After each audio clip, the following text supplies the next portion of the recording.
जिस एक चीज के दम पर भाजपा और नीतीश कुमार बिहार जीतने निकले थे, तेजस्वी यादव ने उसकी हवा निकाल दी है। तेजस्वी यादव ने ऐसा मास्टर स्ट्रोक चला है कि भाजपा के पैरों तले से जमीन खिसक गई है। भाजपा ने 1 करोड़ महिलाओं के खाते में 10,000 रुपए डाल करके वाहवाही लूटी थी। तेजस्वी यादव ने अब 1 करोड़ 36 लाख जीविका दीदियों को 32,000 रुपए महीना सैलरी देने का ऐलान कर दिया है। यानी कि भाजपा दे रहा है सिर्फ 10,000 रुपए, वो भी एक बार, और तेजस्वी यादव देंगे 32,000, वो भी बार बार, लगातार, हर महीने। 5 लाख का बीमा अलग से, लोन माफ करने का ऐलान किया वो अलग से। तेजस्वी यादव ने सही समय पर सही जगह पर वार कर दिया है दोस्तों। जब भाजपा ने अपने 10,000 रुपए का फुल प्रचार कर लिया तो तेजस्वी यादव ने 32,000 रुपए पर मंथ की योजना उतार करके बिहार की राजनीति को हिला डाला है। आज की तारीख में दोस्तों तेजस्वी यादव ने बिहार से जो बड़े वादे किए हैं वो ये हैं। पहला वादा, बिहार के हर घर से एक आदमी को सरकारी नौकरी देंगे, वो भी सरकार बनते ही 20 दिनों के भीतर। दूसरा बड़ा वादा, संविदा कर्मियों को परमानेंट किया जाएगा। तीसरा बड़ा वादा, जीविका दीदियों को 32,000 रुपए महीना दिया जाएगा। पैसा बांटो स्कीम में दोस्तों तेजस्वी यादव बाजी मारते हुए दिखाई दे रहे हैं। इस सब के बीच तेजस्वी यादव के विरोधी ये बात पूछ रहे हैं कि तेजस्वी यादव इतना पैसा कहां से लाएंगे। ये वही लोग हैं जो नीतीश के 10,000 रुपए बांटने पर नहीं पूछते हैं कि वो 10,000 रुपए चुनाव से पहले महिलाओं के खाते में डालने के लिए आखिर कहां से लाए हैं। वैसे तो ये रेवड़ी कल्चर है दोस्तों, ये भाजपा के पितामह नरेंद्र मोदी जी को कतई गवारा नहीं है, लेकिन वो भी समय काल परिस्थिति के अनुसार रेवड़ी बांटने में बिल्कुल परहेज नहीं करते हैं। बिहार एक ऐसा राज्य है दोस्तों जहां विपक्ष अगर कोई ऐलान करता है तो उससे सामंतवादी मीडिया और पार्टियां पूछती हैं कि इतने पैसे तुम कहां से लाओगे जी। ये सोच उसी सोच का बड़ा रूप है जिस सोच के हिसाब से पिछड़ा दलित जमीन पर बिठाया जाता था, जिस सोच के हिसाब से पिछड़ा दलित बड़ी गाड़ी नहीं रख सकता था, जिस सोच के हिसाब से पिछड़ा दलित हमेशा गरीब और कदमों में ही रहना चाहिए। अगर तेजस्वी यादव ने ऐलान किया है तो हो सकता है कि पैसे जुटाने का कोई रोड मैप उनके पास हो। जनता के लिए क्या फायदेमंद है, 10,000 रुपए एक बार या 32,000 रुपए महीना? जनता के लिए क्या फायदेमंद है, पकौड़े तलने को रोजगार कहना या फिर हर घर से एक आदमी को सरकारी नौकरी मिल जाना?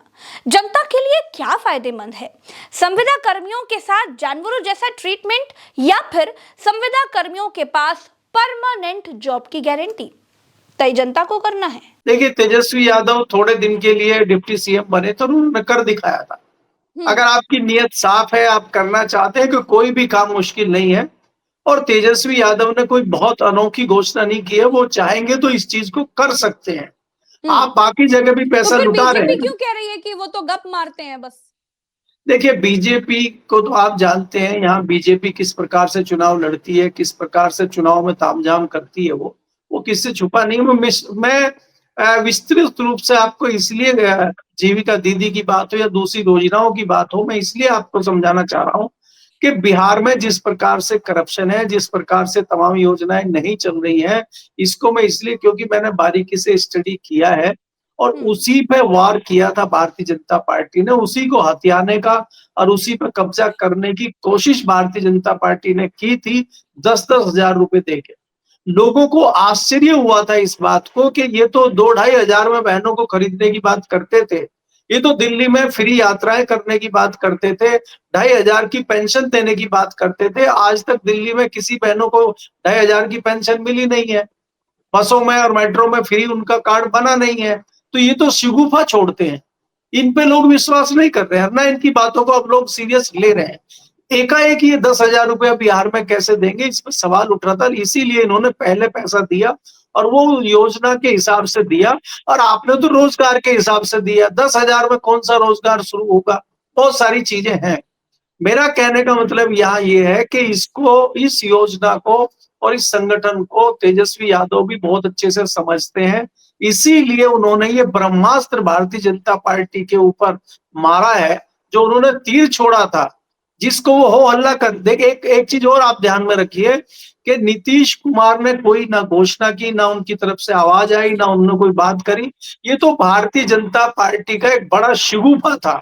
उस शिगुफे में छेद कर दिया है तेजस्वी यादव ने, और उसको उस ब्रह्मास्त्र को खत्म कर दिया भारतीय जनता पार्टी के इनको 30,000 रुपए देने और रेगुलर करने की बात से।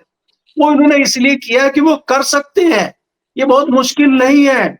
इसमें बहुत सारी चीजें ऑलरेडी चल रही हैं पहले से। अब जैसे भारतीय जनता पार्टी कहती है कि हमने ये कर दिया, हमने हर चीज को 2 गुना कर दिया, 4 गुना कर दिया, 5 गुना कर दिया। आपने 2 गुना तभी तो किया, कम से 1 गुना तो होगा ना वहां। आप तो कहते हैं 2014 से पहले दिल्ली में कुछ नहीं था और 2005 से पहले बिहार में कुछ नहीं था, जंगल राज था। फिर आपने 2 गुना क्या कर दिया? इसका मतलब 1 गुना वहां था।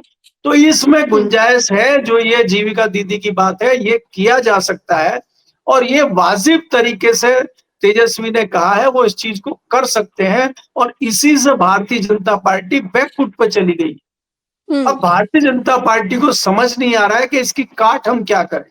जी। क्योंकि आप ये समझ लीजिए कि अगर इतनी बड़ी सौगात आप बिहार की जनता को देने जा रहे हैं, किसी महिला को, आप ग्रामीण क्षेत्र में जाते होंगे, ग्रामीण क्षेत्र में किसी परिवार की महिला को एक मुश्त अगर 30,000 रुपया मिल रहा है, तो आप देख लीजिए कि जो दिल्ली में 30,000 की नौकरी बिहारी कर रहे हैं, आधे वापस चले जाएंगे जब उनको लोकल में ही काम मिल जाएगा। बिहारी महिला भी बड़ी तादाद में दिल्ली में और दूसरे नगरों में काम करती हैं, वो क्यों यहाँ रहेंगी? तो उनका ये है कि हम अपने क्षेत्र में, अपने राज्य में काम देंगे, आप अपने क्षेत्र में आइए। इसी बीच चिराग पासवान ने बिहार का मुख्यमंत्री बनने की इच्छा जता दी है। उन्होंने कहा है कि ये सब अपने समय पर होगा। जैसे जैसे चुनाव पास आ रहा है दोस्तों, नीतीश कुमार की सीएम बनने की संभावना कम होती दिख रही है। नीतीश कुमार ही अगले मुख्यमंत्री होंगे, इसकी कोई गारंटी नहीं है। महाराष्ट्र में जैसे शिंदे को बलि का बकरा बनाया गया था, वैसे ही नीतीश कुमार को बिहार में बलि का बकरा बनाया जाएगा, ऐसा दिखाई दे रहा है। भाजपा ने क्लियर कर दिया है कि चुनाव नीतीश के चेहरे पर लड़ेंगे। सत्ता विरोधी लहर का सारा विष नीतीश पिएंगे और फिर अगर परिस्थितियां नीतीश के अनुकूल नहीं आई तो भाजपा अपना मुख्यमंत्री बना लेगी। अब आपका सवाल हो सकता है कि कैसे? तो दोस्तों, अगर 100 में से 90 सीटें भी भाजपा जीत लेती है, चिराग 28 में 18 जीत लेते हैं, तो भी 108 सीटें ही होती हैं। बहुमत 122 सीटों का है। 108 में अगर 5 कुशवाहा जीत लेंगे, मांझी भी 5 जीत लेंगे, तो भी कितनी हुई? 118 सीटें ही तो होती हैं। बिना नीतीश कुमार के भाजपा सरकार बना ही नहीं पाएगी। तो नीतीश कुमार को पैदल करने का बिल्कुल आसान तरीका है, उनकी पार्टी ही तोड़ दो। एक बात सच है दोस्तों कि नीतीश कुमार की पार्टी भीतर से पहले से ही टूट चुकी है। आधा भाजपाकरण पहले से ही हो चुका है, बस संख्या के आधार पर बंटना रह गया है। मेरी बात आप दोस्तों एक किसी सफेद कागज पर लिख लीजिए। किसी भी ऐसी स्थिति में जब भाजपा को बिना नीतीश कुमार के जेडीयू के विधायकों की जरूरत होगी, तो जेडीयू जो अभी भीतर से टूटी हुई है, वो बाहर से भी टूट जाएगी। जेडीयू का शिवसेनाकरण होना नियति में है, बस परिस्थितियां निर्मित होने दीजिए।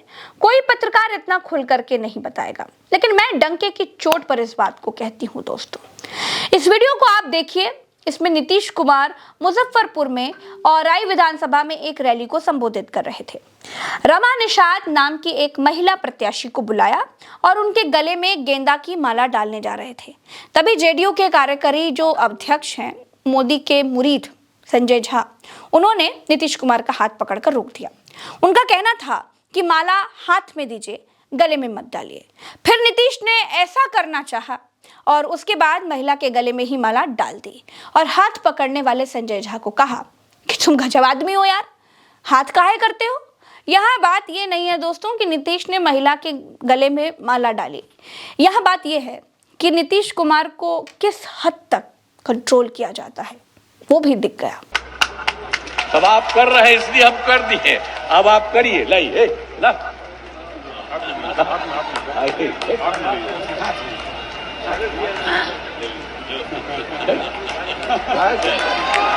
वो हाथ कर रहे हो, ये गजब आदमी है भाई, हाथ काहे करते हैं तब तो सब। दोस्तों, बिहार का एनालिसिस सारे पत्रकार अलग अलग तरीके से कर रहे हैं, लेकिन एक बात बड़ी गारंटी से कहती हूं कि सब अंधेरे में तीर ही चला रहे हैं।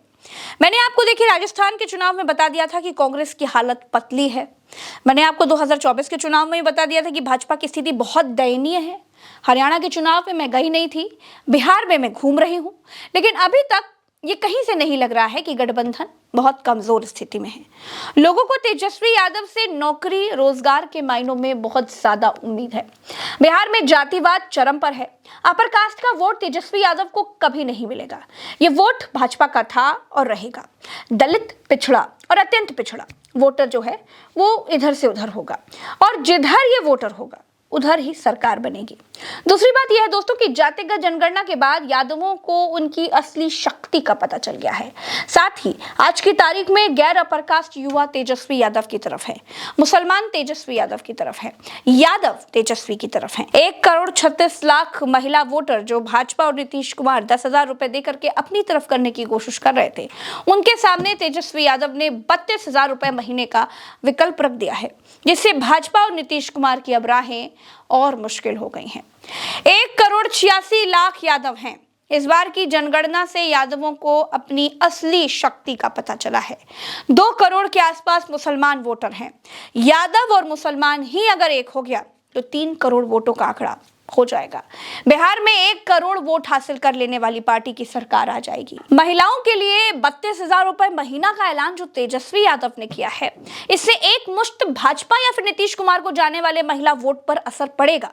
2020 में बिहार में 97 लाख वोट सबसे बड़ी पार्टी यानी आरजेडी को मिले थे, 82 लाख भाजपा को मिले थे, 64 लाख नीतीश कुमार को मिले थे।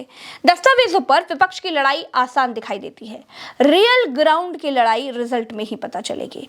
बिहार में चल क्या रहा है वो मैं सच्चाई के साथ आपको बताती रहूंगी। दोस्तों, एक बात याद रखिए, जो भी ये कह रहा है कि बिहार में एनडीए बहुत मजबूत है, वो गलत कह रहा है। मेरे साथ फिलहाल इतना ही। चैनल को सब्सक्राइब कीजिए, वीडियो को शेयर कीजिए। नमस्कार, राम राम तो अस्सलाम, जय हिंद।